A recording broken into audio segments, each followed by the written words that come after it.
నమస్కారం, రేషియా టీవీ వార్తలకు స్వాగతం. నా పేరు కృష్ణకుమార్. వార్తల్లో ముందుగా హెడ్లైన్స్.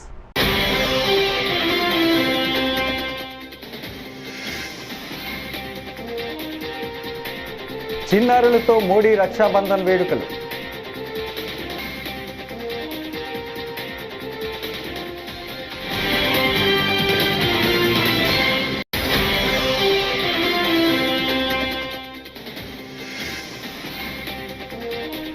శ్రీ సిటీలో సీఎం చంద్రబాబు పర్యటన, 30 కంపెనీల సీఈఓలతో చంద్రబాబు సమావేశం.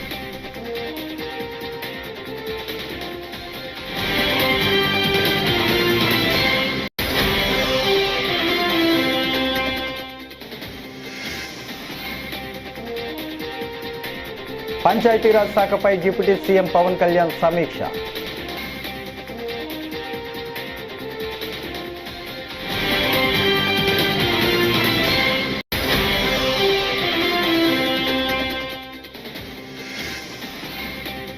పోలవరంలో లాభాలు సంపాదించాలని మాత్రమే చంద్రబాబు ఆలోచన, దానివల్లే రాష్ట్ర ప్రజలు తీవ్రంగా నష్టపోయారంటూ మాజీ మంత్రి వేణుగోపాల్.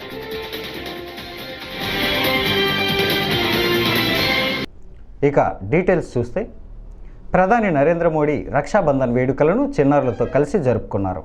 ఢిల్లీ పాఠశాల విద్యార్థులు ప్రధాని నివాసానికి వెళ్ళి ఆయనకు రాఖీ కట్టారు. అనంతరం మోడీ వారితో కొంతసేపు సరదాగా ముచ్చటించారు. చిన్నారులతో రాఖీలు కట్టించుకోవటం ఆనందంగా ఉందని ప్రధాని మోడీ సామాజిక మాధ్యమం ఎక్స్లో పోస్ట్ చేశారు. అంతకుముందు రాఖీ పండుగను పురస్కరించుకొని దేశ ప్రజలకు మోడీ శుభాకాంక్షలను తెలియజేశారు. సోదర సోదరీమణుల మధ్య అపరిమిత ప్రేమకు ప్రతీక రక్షాబంధన్ అని పేర్కొన్నారు.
ఏపీ ముఖ్యమంత్రి చంద్రబాబు తిరుపతి శ్రీ సిటీ పర్యటనకు విచ్చేశారు.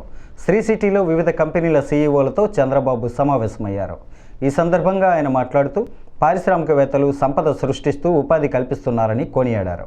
ఇవాళ ఒకే చోట 30 కంపెనీల ప్రతినిధులతో భేటీ గొప్ప విషయమని, ఇదొక అపూర్వ ఘట్టమని పేర్కొన్నారు. పరిశ్రమల ద్వారా ప్రభుత్వానికి ఆదాయం సమకూరుతుందని అన్నారు. Always I am having so much of pleasure in interacting with industrialists. You are creating jobs, you are creating wealth. When you create wealth, automatically government will get more revenue. Thereby we can do better welfare, better empowerment. What all we have to serve the people at most efficiently, it will happen. Not now, that is my brand from the beginning. I am pro-investment in India. Economic reform started in 1991. I became Chief Minister in 1995 first time. This is the fourth time. Combined Andhra Pradesh, now Navya Andhra Pradesh. Even I am the first politician to visit different countries to attract investment. It may be America, it may be Japan, Europe, Singapore, so many countries for that matter. I strongly believe Nowadays, world has become a global village. From then and today, I am seeing the difference. When I started economic reforms in 1995, at that time I thought information technology is the right way to put Indians on global map. That is how with one high-tech city, I started construction with PPP model. Today, I am very happy day by day development has taken place. If you go to any country today, Indians are inevitable for any development. IT means Indian. For every 4 IT professionals in the world, one is Indian. Among Indians, out of 4, one is from Andhra Pradesh. That is the strength of Andhra Pradesh. That is the first mover advantage. AP deputy CM Pawan Kalyan ఇవాళ రాష్ట్ర సచివాలయంలో Panchayati Raj శాఖపై video conference ద్వారా సమీక్ష నిర్వహించారు. పంచాయతీరాజ్ గ్రామీణాభివృద్ధి శాఖ ముఖ్య కార్యదర్శి శశిభూషణ్ కుమార్, కమిషనర్ కృష్ణతేజ, సంబంధిత శాఖల ఉన్నతాధికారులు, 26 జిల్లాల జెడ్పీ, సిఈఓలు, డిపిఓలు, డ్వామా పీడీలు, ఎంపీడీఓలు, ఈఓపీఆర్డీలు, పంచాయతీ కార్యదర్శులు, ఉపాధి హామీ పథకం ఏపీఓలు వీడియో కాన్ఫరెన్స్ ద్వారా ఈ సమీక్షా సమావేశంలో పాల్గొన్నారు. ఒకే రోజు ఈ గ్రామసభ తీర్మానాలు చేయాలి అనేది చాలామంది కోరికది. పంచాయతీరాజ్ వ్యవస్థలో గ్రామ పంచాయతీల నుండి జిల్లా పరిషత్ వరకు పటిష్టంగా ఉన్నప్పుడే నిజంగా మనం అనుకున్న అభివృద్ధి సాధించగలుగుతాం. అందుకని దాంట్లో భాగంగానే ఆగస్టు 23 తారీఖున రాష్ట్ర వ్యాప్తంగా 13,326 గ్రామ పంచాయతీల్లో ఇప్పుడు ఇంతకుముందు ఎన్నడూ లేని విధంగా ఒకే రోజున గ్రామ సభలు నిర్వహిస్తూ ఉన్నాం. ఈ గ్రామ సభల్లో ఉపాధి హామీ పథకంలో ప్రతి కూలీ కుటుంబం సంవత్సరంలో 100 రోజులు పనిచేసే విధంగా అవగాహన కల్పించాలి. కూలీలకి ఉన్న హక్కులను తెలియజేయాలి. రైతులకు ఉపాధి హామీ పథకాన్ని సద్వినియోగం చేసుకోవడానికి సంబంధించిన పనుల వివరాలను గ్రామ సభల్లో ప్రతి ఒక్కరికి అర్థమయ్యే విధంగా తెలియజేయాలి. ఇకపైన ఉపాధి హామీ పథకాన్ని సమర్థవంతంగా అమలు చేయడానికి మనందరం కలిసి పనిచేద్దాం. పథకం అమలులో మన రాష్ట్రాన్ని దేశంలోనే మళ్ళా మొదటి స్థానంలో ఉంచడానికి కృషి చేయాలని కోరుకుంటా ఉన్నాను. గ్రామాలను అభివృద్ధి చేసే మహాత్మా గాంధీ గారి కళలాగా గ్రామ స్వరాజ్యాన్ని స్థాపించాలి, ఆ దిశగా అడుగులు వేయాలని చెప్పి మీరందరూ కలిసి మాకు సహాయ సహకారాలు ఇవ్వాలని మనస్ఫూర్తిగా కోరుకుంటున్నాను. పోలవరంలో లాభాలు సంపాదించాలని మాత్రమే చంద్రబాబు ఆలోచించారని, దానివల్లే రాష్ట్ర ప్రజలు తీవ్రంగా నష్టపోయారని వైఎస్ఆర్సీపీ నేత మాజీ మంత్రి వేణుగోపాలకృష్ణ అన్నారు. దీనికి తోడు తన అనాలోచిత నిర్ణయాల వల్ల మరింత నష్టం తెచ్చిపెట్టారని చంద్రబాబుపై ఆయన మండిపడ్డారు. రాజమండ్రి ప్రెస్ క్లబ్లో వేణుగోపాలకృష్ణ సోమవారం ఉదయం మీడియాతో మాట్లాడుతూ ప్రభుత్వాలు జాగ్రత్తగా పనిచేయాలి, కానీ కూటమి ప్రభుత్వం ప్రజల దృష్టిని మరల్చడానికి తనకున్న మీడియా బలాన్ని ఉపయోగిస్తోంది. దీనివల్ల ఇబ్బంది పడేది ప్రజలే. 2014లో రాష్ట్రం కోల్పోయిన ఆదాయం పోలవరం పూర్తయితే వస్తుందని ఆశించాం, కానీ అలా జరగలేదు. బీజేపీ, కాంగ్రెస్లు రాష్ట్రాన్ని విడదీసే సమయంలో 10 ఏళ్లు ప్రత్యేక హోదా ఇస్తామని ప్రకటించారు. టీడీపీకి సహాయంగా ఉన్న జనసేన కూడా కేంద్రంలో భాగస్వామిగా ఉన్నారు. పోలవరాన్ని కేంద్ర ప్రభుత్వం పూర్తి నిధులు ఇచ్చి పూర్తి చేయాలని అన్నారు ఆయన. ప్రపంచం అంతా కూడా కొనియాడబడుతున్నటువంటి రాజ్యాంగాన్ని అందించినటువంటి మహనీయుడు బాబాసాహెబ్ అంబేద్కర్. ఈ దేశంలో ఏర్పడిన ప్రతి ప్రభుత్వం ప్రజలకు జవాబుదారీగా ఉండాలని, ప్రజా సంక్షేమాన్ని నిరంతరం కడు జాగరూకతతో, ప్రజల అభివృద్ధి సంక్షేమం జాగరూకతతో అమలు చేయాలనేటువంటి లక్ష్యంతో ప్రభుత్వాలు ఉండాలని ప్రతి 5 సంవత్సరాలకి ఎన్నికలు జరుగుతాయి. ఏర్పడేటువంటి ప్రభుత్వాలు ప్రజలకు బాధ్యతాయుతమైనటువంటి అధికారం, మాకు బాధ్యత, ప్రజలు ఇచ్చిన బాధ్యత, దాన్ని సక్రమంగా నిర్వహించాలనేటువంటి లక్ష్యాలతోటి పనిచేయాలి. దురదృష్టం ఏంటంటే ప్రజలు ఏది చెప్పినా కూడా అధికారం వచ్చిన తర్వాత అసహాయులైపోతారు. చెప్పిన మాట ఏది అమలు చేయలేకపోయినా అడగలేరు. ఎన్నికల ముందు ఎన్ని వాగ్దానాలు ఇచ్చినా వాటి అమలు కోసం ప్రయత్నించినటువంటి ప్రభుత్వాన్ని ఏమీ చేయలేరు ప్రజలు. 5 సంవత్సరాలు భరించాల్సిందే అనే విధంగా ఈరోజు ఏర్పడినటువంటి కూటమి ప్రభుత్వం రోజుకొక ప్రజల దృష్టి మరల్చేటువంటి ప్రజల దృష్టిని ప్రభుత్వం చేయనటువంటి పనుల నుంచి దృష్టి మదర్చడానికి తనకున్నటువంటి మాధ్యమ బలాన్ని అంటే మీడియా స్ట్రెంగ్త్ని ఉపయోగించుకోవడం ద్వారా ఈ రాష్ట్ర పౌర జీవనానికి చాలా ఇబ్బంది కలుగుతూ ఉంది. ఉదాహరణకి మన రాష్ట్రానికి జీవనాడి ఈ దేశంలోనే అత్యంత ప్రతిష్టాత్మకమైనటువంటి సాగునీటి, త్రాగునీటి, జల విద్యుత్ ఉత్పాదన కలిగినటువంటి ప్రాజెక్టు పోలవరం ప్రాజెక్టు. 2014లో ఈ రాష్ట్రాన్ని విభజించే సమయంలో ఈ రాష్ట్రం కోల్పోతున్నటువంటి ఆదాయానికి లేదా తాము పుట్టిన గ్రామాన్ని అభివృద్ధి చేసేందుకు ముందుకు వచ్చే పారిశ్రామికవేత్తలను, ఎన్ఆర్ఐలను ప్రోత్సహించి తగిన సహకారం అందిస్తే గ్రామాలు అభివృద్ధి చెందుతాయని విజయవాడ ఎంపీ కేశినేని శివనాథ్ చిన్ని అన్నారు. సోమవారం పెనమలూరు నియోజకవర్గంలోని ఉయ్యూరు మండలం పెదవోగిరాల గ్రామంలో దాత దొంతిరెడ్డి లక్ష్మారెడ్డి ఆర్థిక సాయంతో నిర్మించిన సాయిబాబా ఆలయంలో విగ్రహ ప్రతిష్ఠ, పూజా కార్యక్రమాలను నిర్వహించారు.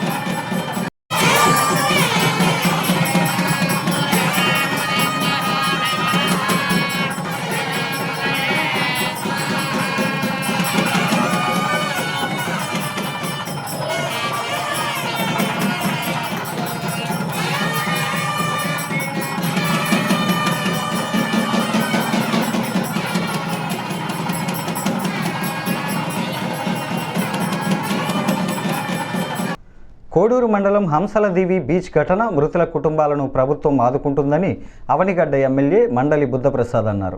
అవనిగడ్డ ప్రభుత్వ ఆసుపత్రిలో హంసలదీవి బీచ్ ఘటన బాధితులను ఆదివారం ఎమ్మెల్యే బుద్ధప్రసాద్, మండలి వెంకట్రాం పరామర్శించారు. గుడివాడ నుంచి వచ్చిన ముస్లిం పర్యాటకులు తీరంలో ఉన్న సమయంలో 2 పెద్ద అలలు రావడంతో ప్రమాదం జరగటం దురదృష్టకరమన్నారు. ఓ మహిళ మృతి, ఒకరు గల్లంతు కావటం బాధాకరమని అన్నారు. హంసలదేవి సాగర సంగమం సందర్శనార్థం గుడివాడ నుంచి ముస్లిం కుటుంబ సభ్యులు అక్కడ రావటం, అక్కడ వాళ్ళు సముద్రం దగ్గర ఆటాడుకున్న తరుణంలో 2 పెద్ద అలలు వచ్చి వాళ్ళని లోపల లాగేసిన పరిస్థితి వచ్చిందని చెప్పి మన బాధితులు చెప్పారు. అంటే దాంట్లో ఒకళ్ళేమో కొట్టుకుపోయారు, ఇంకా వాళ్ళ ఆచూకి తెలియట్లేదు. ఒకరేమో బయటికి తీసుకొచ్చినప్పుడు కూడా ప్రాణాలు కోల్పోయింది. ఒక ముగ్గురే అక్కడ చికిత్సుకుంటున్నారు. దనుకొని దురదృష్టకర పరిణామం. అతని వాళ్ళ ఆచూకీ కోసం, లేదా కొట్టుకుపోయిన అతని ఆచూకీ కోసం ప్రయత్నం చేస్తుంది పోలీస్ డిపార్ట్మెంట్. అట్లాగే చనిపోయిన వాళ్ళందరికీ కూడా ప్రభుత్వం అన్ని విధాలా కూడా వాళ్ళని ఆదుకుంటుంది. ఇది ఒకసారిగా సముద్రంలో వచ్చిన పెద్ద అలలు రావడంతో జరిగిన ప్రమాదం తప్ప వేరే కాదు ఇది. ఎందుకంటే వాళ్ళు కూడా పెద్ద లోతుకి వెళ్ళదని చెబుతున్నారు. పైన అక్కడ ఆడాడుకుంటున్న తరుణంలో వచ్చేసిన ఒకసారి 2 ఉదాహరణంటే ఒకటి పెద్ద అలలు రావటం, లోపల లాగేయటం జరిగిందని చెప్పి ఇలాంటి దురదృష్టకర పరిణామం జరగటం, ఒకళ్ళ గలంత అవటం, మరొకరు ప్రాణం కోల్పోవటం, ఇది చాలా బాధాకరమైన విషయం. కృష్ణా జిల్లా మోపిదేవి గ్రామంలో ప్రముఖ పుణ్యక్షేత్రంగా విరాజిల్లుతున్న శ్రీ వల్లీ దేవసేన సమేత శ్రీ సుబ్రహ్మణ్యేశ్వర స్వామివారిని ఏపీ రాష్ట్ర ఎక్సైజ్ శాఖ మంత్రి కొల్లు రవీంద్ర దర్శించుకున్నారు. ఆలయ అధికారులు, ఆలయ పండితులు, అర్చక స్వాములు ఘనస్వాగతం పలికారు. ఆలయ ఆవరణలో గల నాగపుట్టలో పాలుపోసి మొక్కులు చెల్లించుకున్నారు. అనంతరం శ్రీ స్వామివారిని దర్శించుకున్నారు.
సీఎం చంద్రబాబుకి మహిళా నేతలు బ్రహ్మకుమారీలు రాఖీలు కట్టారు.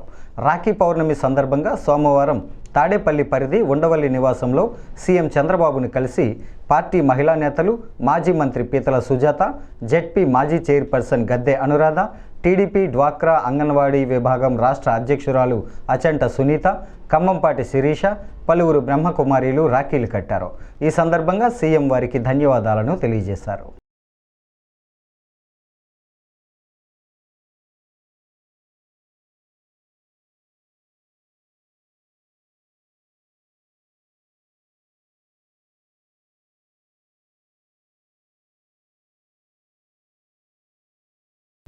పాలకొల్లు మండలం శివదేవుని చిక్కాల గ్రామంలో సోమవారం రాష్ట్ర జలవనరుల శాఖ మంత్రి నిమ్మల రామనాయుడు పర్యటించారు. ఈ సందర్భంగా శ్రీ రాఘవేంద్ర చారిటబుల్ ట్రస్ట్ ఆధ్వర్యంలో కుట్టు శిక్షణ పొందిన 60 మంది మహిళలకు ఉచితంగా కుట్టు మిషన్లు, సర్టిఫికెట్లు, కంప్యూటర్ శిక్షణ పొందిన మహిళలకు సర్టిఫికెట్లను మంత్రి చేతుల మీదుగా అందజేశారు. ఈ కార్యక్రమంలో కూటమి నాయకులు పాల్గొన్నారు.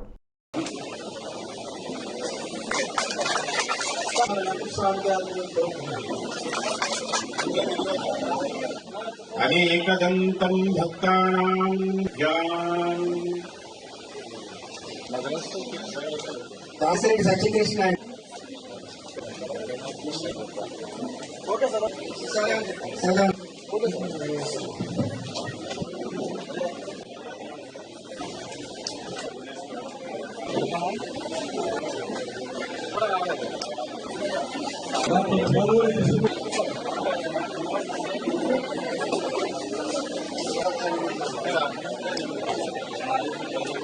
రాఘవేంద్ర చారిటబుల్ ట్రస్ట్ కన్న తల్లికి కన్న ఊరికి ఎంత చేసినా కూడా రుణం తీరదంటారు.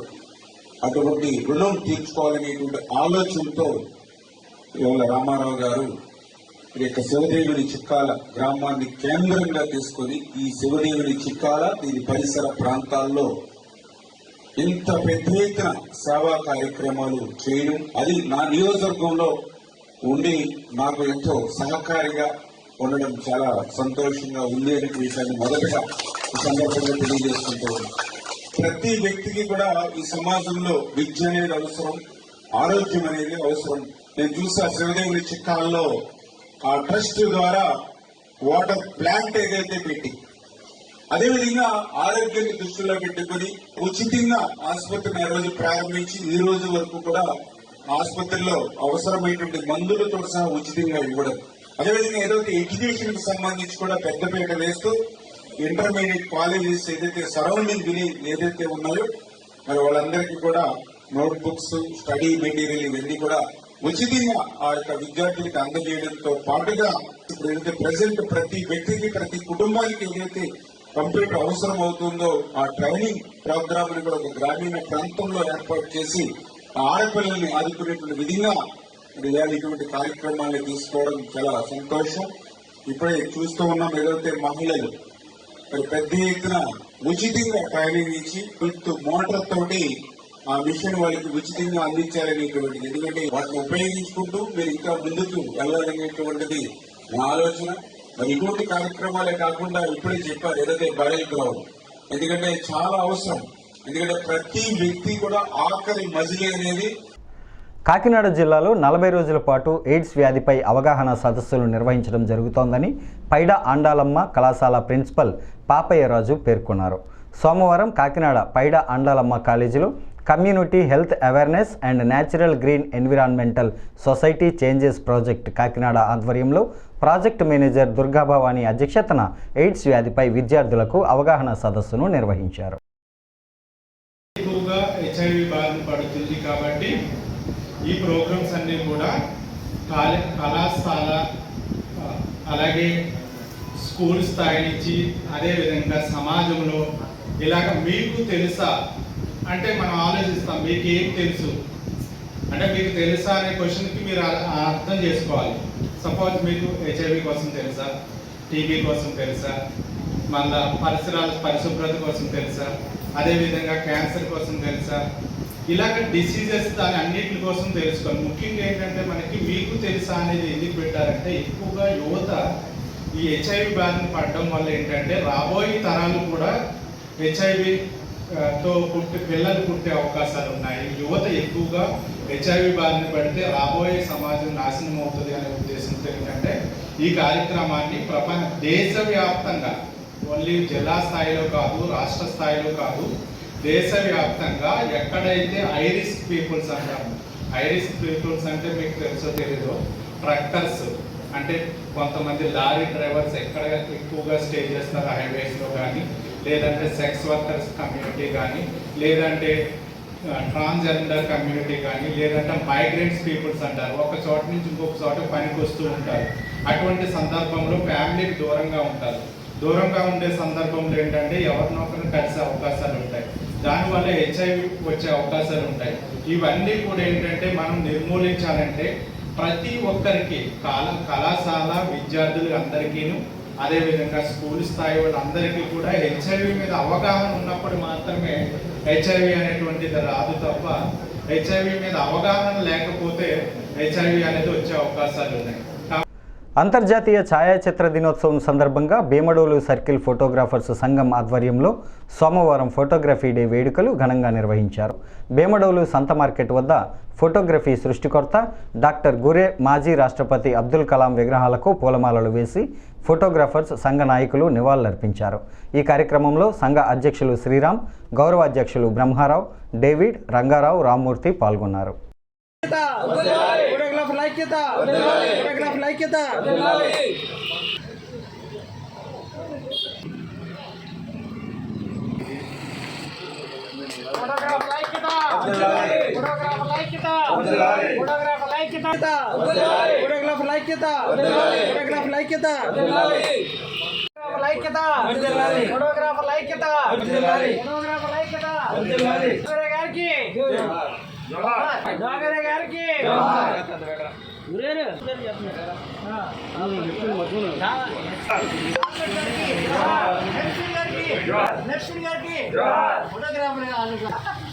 చెప్పండి వాళ్ళిద్దరి పేరు చెప్పండి.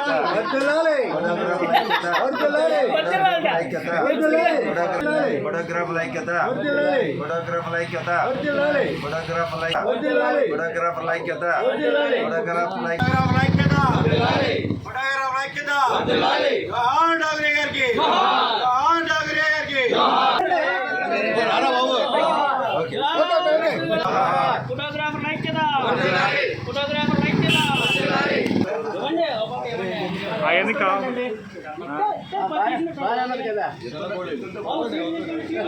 పాచిపెంట మండలంలో రాయిమను వాగు దాటుతూ చనిపోయిన ఉపాధ్యాయుల కుటుంబాలకు ప్రభుత్వం అండగా ఉంటుందని మంత్రి గుమ్మిడి సంధ్యారాణి తెలిపారు.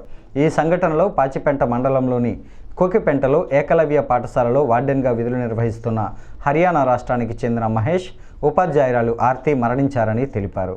వాగు దాటవద్దని స్థానికులు హెచ్చరించినప్పటికీ భాషా సమస్య వల్ల అర్థం చేసుకోకపోవడంతో ఈ దుర్ఘటన జరిగిందని అన్నారు. నిన్న జరిగినటువంటి దుర్ఘటన అందరికీ తెలిసిన విషయమే. వాగు దాటుతుండగా ఇద్దరు మన ఏకలవ్య స్కూలు ఉపాధ్యాయులు ఇద్దరు, ఒకరు వార్డెను ఒకరు టీచరు, ఇద్దరు కూడా వాగులో ప్రమాదవశాత్తు మునిగి కొట్టుకొని వెళ్ళిపోయారు. ఆ పక్కనే ఆ ఒడ్డు మీద ఉన్నటువంటి రైతులు వాళ్ళకి చెప్పడానికి ప్రయత్నం చేస్తే లాంగ్వేజ్ ప్రాబ్లం వల్ల వాళ్ళు హర్యానా నుండి వచ్చినటువంటి ఉపాధ్యాయులు వాళ్ళకి తెలుగు రాకపోవడం వల్ల అది పాపం వాళ్ళకి అర్థం కాక దిగడం వల్ల కొట్టుకొని వెళ్ళిపోయారు. వెంటనే విషయము నాకు గ్రామస్తులు వెంటనే తెలియజేశారు, అదే క్షణంలో తెలియజేశారు. వెంటనే కలెక్టర్ గారిని మిగిలిన వాళ్ళందరినీ కూడా అప్రమత్తం చేశాం. వెంటనే అక్కడికి స్థానిక ఎంఆర్ఓ గారు అలాగే సిఐ గారు వెళ్ళి రాత్రంతా ఉన్నారు. పాపం నిన్న రాత్ర ఒక బాడీ దొరికింది, ఈరోజు మార్నింగ్ ఇంకొక బాడీ దొరికింది. చాలా బాధపడుతున్నాం మేము. అయితే ముఖ్యంగా మొదట చెప్పాం మేము ఆ ఇద్దరికిను, అంటే ఆ రెండు ఫ్యామిలీస్ కూడా చెప్పడం జరిగింది, మీకు ఉద్యోగం ఇస్తాం అలాగే ఎక్స్‌గ్రేషియా కూడా ఇస్తున్నట్టు చెప్పాం. అలాగే ఇప్పుడు ఈ డెడ్ బాడీస్ ఎలా వెళ్తాయి అన్నది ఆలోచనలో సీఎం గారితో వెంటనే మాట్లాడడం జరిగింది. సీఎం గారు వెంటనే అవి అంబులెన్స్లో ఎలా పంపించిన ఇబ్బంది అవుతుంది, అది మనం ఫ్లైట్లోనే పంపించాలి కాబట్టి ప్రత్యేకంగా ఆ రెండు వాళ్ళిద్దరు కుటుంబాలకు కూడా చెప్పండి అన్నారు. అందుకనే రెండు ఫ్లయింగే పెట్టాం. రెండు డెడ్ బాడీస్ కూడా మనం డబ్బులు కూడా కట్టి ఒక్కొక్క బాడీకి దాదాపు 2 లక్షల దాకా అవుతున్నా కానీ మనం దానికి వెనకాడలేదు. ఎందుకంటే మనిషి ప్రాణం ముఖ్యం మాకు. కాబట్టి ఆ ఇద్దరిని కూడా అలా పంపించడానికి గౌరవప్రదంగా పంపించాలని అక్కడ డాక్టర్లందరికీ కూడా చాలా జాగ్రత్తగా పోస్ట్ మార్టం ఇది చేయమని చెప్పాం. ఎందుకంటే కొంచెం ఇబ్బంది పడకుండా చేయమన్నాము. అలాగే వాళ్ళకి ఫ్లయింగ్ కూడా ఇస్తున్నాము. ఎందుకంటే ఒక ప్రమాదవశాత్తు జరిగిన దుర్ఘటన ఇది. దీన్ని ఎక్స్ ఎమ్మెల్యే గారు దాన్ని రాజకీయం చేయాలని చూస్తున్నారు. ఎక్స్ మంత్రిగా ఉండి ఆయన సాలూరు నియోజకవర్గానికి ఏమాత్రం సేవ చేశారో, ఏమాత్రం ప్రతిభ చూపించారు అందరికీ తెలుసు. ఈరోజు వచ్చి ఏదో ప్రభుత్వం పట్టించుకోలేదు చూడలేదు అంటే నిన్నటి నుంచి మీరు పట్టించుకున్నారా మేము పట్టించుకున్నామా? మాకు తెలుసు మా ధర్మం ఏంటో, మేము ఏం చేయాలో మాకు తెలుసు. నిన్నటి నుంచి ఈ వార్తలు ఇంతటితో సమాప్తం. నమస్కారం.